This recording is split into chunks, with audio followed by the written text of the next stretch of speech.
আমি তো যাচ্ছিলাম মা, তুমি একবার কড়া নিয়ে চলে এলে। কড়া নিয়ে চলে এলাম, আমি এখানেই দিয়ে দিচ্ছি। কেন বলতো, আবার ওইখানে করবো, আবার এইখানে। আচ্ছা কি আইটেম? আজ আমার কালী পুজোর স্পেশাল মুড়ির ঘন্ট বলে তো, না মুড়োর ঘন্ট বলে?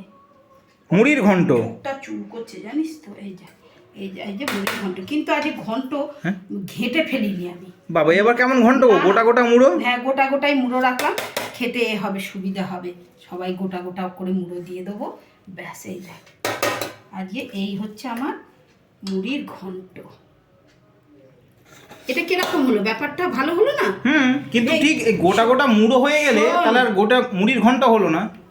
এটা কিন্তু গোবিন্দভোগ চাল দিয়ে যেরকম ভাবে মুড়ির ঘন্ট করে, আমি ঠিক সেরকম ভাবেই করেছি। তোকে আমি দুটো মুড়ো দিয়ে দেবো, একটাতে তোর হয়ও না। এইটা তোর। তুমি কটা মুড়ো খাবে গো? একটা মুড়ো খাবে তো? তার একটু আলু দিই। এইটা তোর, ঠিক আছে? আর এইটা হচ্ছে তোর বাবার। এটা তোর বাবার, তোর বাবা চাল লাগবে না। আর এটা হচ্ছে আমার, আমিও দুটো মুড়ো নেবো, আমার না একটাতে হয় না জানিস।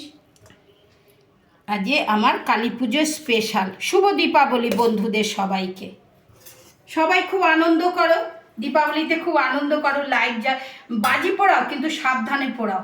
বন্ধুরা অনেক ভালোবাসা দিচ্ছ, এরমভাবেই আমার সঙ্গে থাকবে। অসংখ্য ধন্যবাদ তোমাদের, আমার অফুরন্ত ভালোবাসা তোমাদের দিচ্ছি।